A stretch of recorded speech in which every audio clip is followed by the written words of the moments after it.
KB, welcome back. Let's see if we can get through this. Here is about equal to a 4670, or give or take a little bit there. Now remember, these are laptops, so I'm sure Apple is aware that Steam is coming to the Mac, and I'm sure these will do just fine. So, and the kicker is, in the 15-inch Core i7, 2.66, 8 to 9 hours of battery. And come on, tell me they ain't going to be able to do it. They said the iPad would get 10 hours life, and it gets over that in some circumstances. It gets at least what they said it would. So, am I to doubt that their new batteries in their new notebooks ain't going to get what they say it's going to get? If Apple tells me it's going to get 9 hours of battery life out of a 15-inch Core i7, then I'm going to get... I'm sure they'll get it, Eric, but I'd like to get that times as many batteries as I have. Like, I can get upwards of 10 hours worth of battery life with the right battery and a Lenovo computer. And then I can multiply my autonomous power by however many batteries I want to buy. With the MacBook, my only option is, you've used your 10 hours up, go plug it into the wall. That's my only option. Not, I'm not done yet, I don't need to go to a wall plug yet. Some of us actually put in 12, 16-hour days, Eric. Some of us actually do that. Some of us come home and just crash and just drop our bag off at the door, at a sign, and forget to plug it in. I have done that. And because I was on a PC, not a Mac, the next day, I still had battery life left. I was limited. I was at half capacity because I hadn't charged my other batteries up. But I could get through the day. I just couldn't get through my entire waking time. That's literally impossible on a Mac. I do not believe I'm going to get 9 hours of battery life, and that is astounding. 9 hours of battery life from a 15-inch 2.66 Core i7. 9 hours. That's unbelievable. And the 13-inch, they're going to tell us they're giving us 10 hours of battery life. 10 hours on a full charge.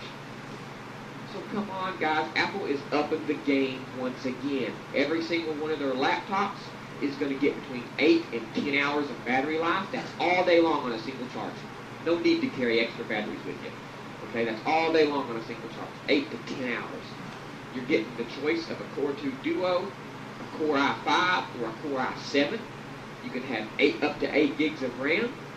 You've got your SD card slots. You've got your NVIDIA GeForce GPU. All things I can do on a PC. Pretty good for a laptop.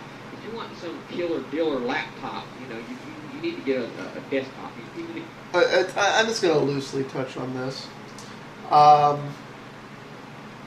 Yeah. If you buy the $2,100 computer, you get a 512 megabyte. Which, yeah, that's good for a laptop. However,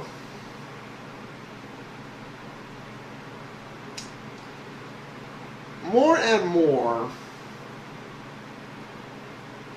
like, I don't know. I got mixed feelings. Yeah, that's enough, but I don't have an example here to show you, but I would be willing to bet you can find one. I tell you what, homework assignment for my subscribers. If anybody can, send me a PM with a link to a system that, that you would consider to be a good workstation that's also a gaming system, and we'll do a comparison there. Like, I'm not talking about something like an Alienware system or something, because those aren't really practical systems. Those are, I have more money than sense systems. But, just a good comparable system. I didn't do the homework for that before I did this. I should have, so I'm not going to talk out my ass there, because I'll just get beaten down for it. But, anyways, that's a homework assignment. You need to stop expecting desktop GPUs to get a laptop. Yeah, and on that, he's absolutely right. Let me go back here. For those of you who don't know, Lenovo makes them.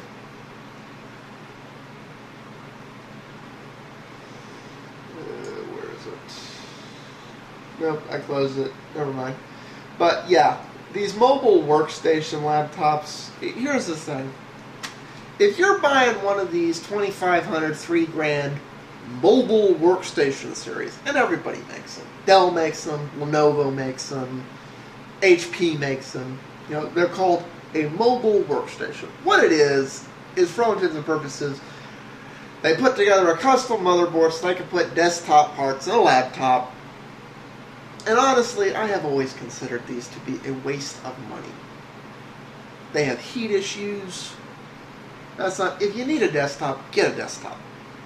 Just do. If you need a desktop, get a desktop. You know, there's plenty of micro small desktops because the reason, like, oh well, I want to save the space, I want a desktop. Okay, go get a little micro system. You know, they make real powerhouse little tiny cube case systems that, you know, they're not very expandable, but they make good gaming rigs or good stuff. And if you're in a confined space like a dorm or something and you need desktop processing power, they're a hell of a lot cheaper. They're not going to overheat. And they're a better system all around because it's not, as opposed to getting a mobile desktop laptop, well, you're going to spend, but you can buy a really good laptop that's a good mobile, good optimized system, and a micro desktop for the price you will spend on one of these mobile desktops, and still save money. So don't buy them. They're a gimmick to fill a niche. They really are just a waste of money. It's fair warning to everyone. That's why Apple doesn't make them, and I understand that. I really think companies should stop making them altogether, but there's people who's dumb enough to buy them. It is the thing. They were made to compete with the Alienware systems. It's like, but it's such a niche market, and that's the thing. And there's people who think they need a desktop and a laptop. And once they get that and actually experience it, then they're like, okay, I don't need this. You know, that bug gets out of their system fast. Can't iterate enough how much of an improvement this has done for the MacBook Pro lineup. And they didn't make an announcement, so everything's been updated except for Mac Pro. So yeah, I was waiting for the announcement because I knew it was coming.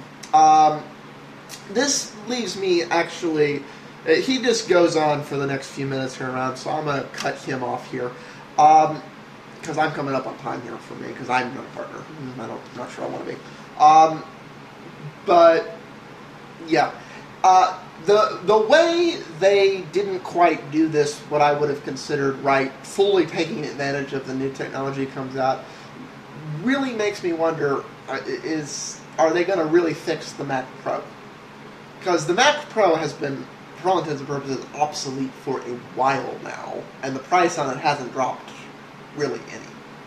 So it's, you know, I was holding hopes that Apple would finally, you know, get it through their head. Maybe they should upgrade to modern RAM. Didn't do that. I was thinking, well, they'll take advantage of the fact that they now don't have to have whole separate sets of motherboards. Didn't do that.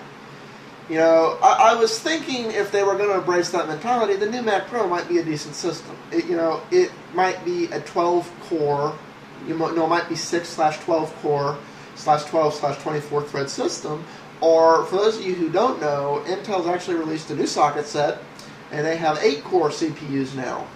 And I don't know if they've released the ones yet in the Xeons that can do that, but I was kind of thinking, oh, well, maybe the new Mac Pro is going to be an 8/16 core, 16 thread/32 thread system, overclocked with 16 or 800 megahertz DDR3, because those systems, like all the new systems, have the front side bus removed, and they make motherboards now that have all that stuff on board, so they wouldn't have to use sister boards to add things like RAM and sound and other things, but they can have all that built into the system.